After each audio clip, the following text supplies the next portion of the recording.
Et là tout le monde, j'espère que vous allez bien. On se retrouve pour cette vidéo qui est un petit peu spéciale. C'est pas un vlog, ça va juste être du blabla. C'était un peu des événements qui se sont passés là autour de mon genou ces derniers temps, qui conduisent au fait qu'il n'y a plus de vlogs sur la chaîne YouTube actuellement.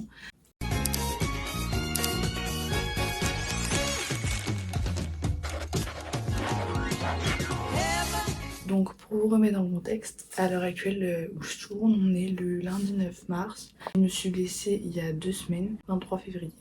La mission était de manger au chat de mes voisins. Au cours de cette mission, je me suis blessée. Simplement un geste plutôt simple. Conduit en fait à une luxation de rotule en interne. Interne, ça veut dire que la rotule, au lieu de sortir, enfin, elle est pas censée sortir, hein, mais c'est-à-dire qu'elle ne sort pas comme ça, elle va sortir vraiment vers l'intérieur. Ce qui est beaucoup plus douloureux. Je me suis retrouvée donc chez mes voisins à essayer de ramper dans les meubles de l'entrée parce que ça était fermé, je l'avais refermé derrière moi. Personne ne pouvait rentrer dans la maison. J'ai rampé pour que ma mère puisse venir et puis je me suis retrouvée dans le couloir à hurler de douleur. J'ai appelé les pompiers très rapidement, on à l'hôpital. J'ai passé une radio, première radio. On me dit écoutez, votre tendon il est potentiellement rompu parce que la position de la rotule elle est pas bonne sur la radio. J'ai commencé un peu à avoir peur, j'ai un peu la boule au ventre. Je savais pas où me placer en fait, tout simplement. Pour contextualiser, c'est-à-dire que moi là je me fais ça après déjà 2 opérations sur ce genou là, 3 opérations de l'autre côté. Je comprends pas bien. Je comprends pas bien parce que la dernière opération elle remonte à juillet dernier et je me demande mais ça a bien été fait en fait. Bon, ouais, c'est pas une bonne période, je suis très stressée, etc. Et puis, la dame me dit ça, c'est quand même 2 bonnes heures à attendre. Elle m'a prescrit une IRM avec la fameuse attelle. Donc là, ça fait 2 semaines que je l'ai, des béquilles, puisque je peux pas poser les pieds par terre. J'essaie de contacter le chirurgien, il répond que le mercredi, il me semble, en me disant qu'il faut faire en plus une radio et un scanner. Idiote comme je me suis exécutée. Ce qui m'avait tilté déjà, c'est qu'avant de me donner les examens, le chirurgien adresse un mail qui est assez particulier, vous allez voir. Vous allez vous rendre compte que c'est un peu spécial et que l'atmosphère est un peu étrange. Donc je vais vous lire rapidement, tout en ne citant aucun nom. Bonjour, je fais suite à nos derniers échanges concernant votre genou gauche et les épisodes de luxation que vous avez malheureusement présentés ces derniers mois. Il s'avère en effet que j'ai déjà présenté une autre luxation du même type le mois dernier. Je comprends parfaitement votre inquiétude et votre fatigue face à ces situations, d'autant plus que vous avez déjà traversé plusieurs étapes de traitement pour ce genou. Ces épisodes répétés sont évidemment anxiogènes et il est normal que cela génère beaucoup de questions et d'appréhension, pour vous comme pour vos parents. Juste petite précision, c'est ma mère qui avait envoyé le premier mail, il a cru que c'était moi. Sur le plan médical, c'est là que ça devient intéressant, les examens récents montrent que l'ostéotomie de la tubérosité tibiale antérieure a bien consolidé, sans déplacement ni complications osseuses. En revanche, la survenue de luxation vers l'intérieur après ce type de chirurgie correspond à une situation connue liée à un déséquilibre secondaire de l'axe et des contraintes de la rotule, qui peut apparaître à distance de l'intervention, malgré une chirurgie initialement bien réalisée. Il commence vraiment à se protéger. Il se dit que il a peut-être peur quoi. Il ne s'agit pas d'un problème de fragilité de l'os ni d'un manque de rééducation, mais plutôt d'un ajustement mécanique devenu excessif avec le temps. Ce phénomène n'est pas toujours prévisible au moment de la première intervention et peut se révéler seulement lors de la reprise des activités, sachant que je n'ai absolument repris aucune activité à part la marche. Est-ce que des trucs très bien. Le soir même, je vais réaliser ma radio. Je fais ma radio, le but c'était voir l'index des champs. Donc, je vous mettrai ce que c'est là. Parce que je l'ai dans ma tête, mais j'ai peur de vous dire des bêtises. Sachant qu'il met sur l'ordonnance qu'il faut plier les genoux, mon genou est totalement bloqué, je peux pas le plier du tout. Donc le résultat, il tombe, l'index de coton des champs est 1,19 et après ils disent simplement que le matériel de la chirurgie est mis en place. De là, on se dit que pas forcément hyper grave. Je réalise par la suite un scanner le lendemain matin.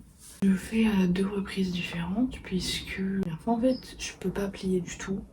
J'arrive pas à voir leurs mesures. Ils me le refont passer en espérant pouvoir plier ma jambe. Ma jambe est vraiment totalement bloquée, je peux pas du tout la plier. Là, les résultats ils tombent. Ce qui était recherché c'est la mesure du TAGT. Donc je vous mets pareil la définition là. Et on mesure donc une TAGT à gauche à 14 mm et une TAGT à droite à 26 mm. Il note la dysplasie de la trochlée. La dysplasie c'est simplement le fait que il y a un problème au niveau cru en fait qui fait que la rochule elle peut se balader un peu comme elle le veut. De là, on dit qu'il y a aussi forcément un petit problème à droite parce que j'étais à 26 mm opéré d'une TTA, il y a potentiellement un petit souci. 14 mm c'était pas forcément ce qui est le plus inquiétant. Là où ça va devenir un peu plus inquiétant, ça va être au niveau des douleurs. Parce que je hurle de douleurs à longueur de journée. Des douleurs localisées au niveau du genou et des douleurs neuropathiques. C'est-à-dire des douleurs dues à des décharges électriques qui sont extrêmement douloureuses. De ce fait, j'ai également réalisé un IRM que je fais lundi dernier, où on note une lame d'épanchement intra-articulaire, des inflammations au niveau de la graine d'opha, des parties molles et un petit souci au niveau du ligament patellaire, des stigmates de contusion. Voilà, donc pas ouf. Là vraiment je hurle, ça va pas. Je vois mon médecin généraliste dans la foulée qui me donne du coup des médicaments pour calmer au niveau notamment des douleurs neuropathiques. Et j'arrive par miracle à avoir un rendez-vous avec le chirurgien, enfin un chirurgien qui est dans la même équipe que nous. J'essaie de plier mon genou sans grand succès, qui pose une question. Finalement, il me dit d'aller consulter un spécialiste à Versailles. Donc c'est ce que je vais faire ce 16h midi, donc je vais vous le mettre dans la vidéo. Qui me dit qu'en fait, TAGT, elle est pas très bonne et que potentiellement c'est dû au fait que l'opération à la base n'a pas été bien réalisée. On prend une claque dans la gueule quand même. Une grosse claque dans la gueule. Et là, du coup, je repense au mail d'avant. Le fait de se surprotéger, de se surjustifier, bah ouais, en fait, c'est grave cohérent avec ce qui est en train d'être dit là. Je suis pas bien. Je me dis, il y a une erreur qui a été faite, on ne le dit pas. De là, donc moi, je contacte le médecin à Versailles. De base, mon rendez-vous était prévu au 4 mai. Et il était réavancé à aujourd'hui. Je ne sais pas pourquoi, je ne sais pas comment, je ne sais pas pourquoi j'ai été choisie moi pour avoir cette place suite à un désistement. J'avoue que ça me fait très peur. Donc là, en fait, il doit y avoir une phase de repos et puis après de rééducation pour après estimer là s'il y a besoin d'une opération ou pas, quand on l'a fait. Tout en sachant que moi, ça me fait extrêmement peur parce que j'ai trouvé mon stage, j'ai trouvé mon alternance. Je change d'école à la fin de l'année scolaire, tout est prévu sur ce plan-là. Et de tout changer, ça me fait super peur. Donc je vais voir. Donc, le rendez-vous de cet après-midi, il est un peu décisif dans ma tête. Qu'est-ce qui va se passer? C'est la grande question. Je vous en ai avec moi pour qu'on voit ensemble ce qui va se passer. Je suis super stressée. Les nouvelles par rapport du coup à la semaine dernière, je commence à avoir un tout petit peu moins mal. Les médicaments commencent à faire effet. Les douleurs des décharges électriques, j'en ai encore moins, mais j'en ai toujours. Les douleurs localisées au niveau du genou, j'en ai moins, mais elles sont toujours aussi vives quand elles sont présentes. J'ai toujours les béquilles, j'ai toujours l'attelle. Normalement, je devrais changer d'attelle demain, qui est une attelle articulée pour recommencer à plier doucement.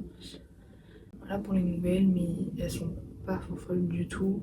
Je passe quasiment toutes mes journées soit au lit, soit sur le canapé. Je me sens pas très bien, je me sens pas du tout bien à l'heure actuelle. J'ai surtout peur de ce qui va se passer. Ça ne fait que tourbillonner dans ma tête en fait. Avoir des réponses là cet après-midi, c'est pour moi hyper stressant, mais je me dis que je serai fixée. Je vous emmène avec moi et on espère que ça va bien se passer. C'est pour cela qu'on sortait avec toute l'équipe, les copains. Donc on a décidé de nous mettre en grève. Différentes pièces différentes.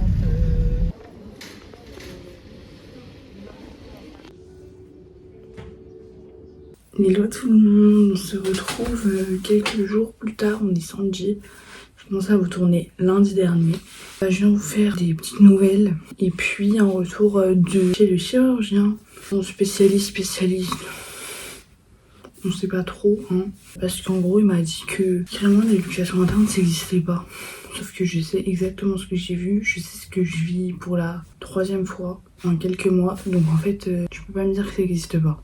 Donc je suis un peu sceptique sur ce chirurgien. Déjà l'ambiance de l'hôpital, sachez que Je m'y sentais pas bien du tout, j'ai fait une crise d'angoisse et tout, enfin horrible. Je suis un peu déçue de lui, en qui je portais énormément d'espoir. Il a pareil forcé à plier ma jambe. Pourquoi faire? Elle replie un tout petit peu, mais enfin, tranquille quoi. Franchement, ça me saoule qu'il force à plier ma jambe. En fait, si elle veut pas se plier, elle se plie pas. Donc faut arrêter. Lui, là, faut juste poursuivre kiné. Parce que de toute façon, j'ai pas assez de muscles et mon genou est trop raide pour une potentielle opération. Là, tout de suite maintenant. Je le revois normalement en 6 semaines, si j'y vais. Avec une nouvelle radio et après avoir fait de la kiné, du coup. Après, il a quand même dit que là, en fait, ma rotule, c'est peut-être pour ça aussi que j'ai mal, c'est qu'elle est encore en position de subluxation en extérieur. C'est-à-dire que, en fait, elle n'est pas revenue complètement au centre comme elle devrait être. Elle est légèrement sur le côté, mais du coup, du côté externe. Bref, donc je suis un peu déçue de ce rendez-vous. Mais bon, on verra la deuxième fois comment ça se passe. Et donc, du coup, on m'a conseillé d'aller prendre un 3e avis. Donc, j'ai rendez-vous le 4 avril. Avant c'était le 25 avril et j'ai réussi à avancer au 4 avril. Donc on verra ce qui se passe. Au niveau des douleurs, cette semaine ça s'est un petit peu amélioré. Mais bon, on n'est pas non plus sur un truc de ouf. J'ai changé d'attelle, comme je vous avais dit. Donc là j'ai une attelle articulée qui est déjà plus confortable que l'autre. Au niveau du poids, mais même au niveau en règle générale. Donc voilà pour les nouvelles de la semaine. J'ai recommencé du coup le kiné et puis voilà. Voilà, j'espère que cette vidéo nouvelle vous aura plu. J'essaierai de vous en refaire régulièrement. Et puis en attendant une prochaine vidéo sur Manon Vadrouille, je vous fais plein d'isons.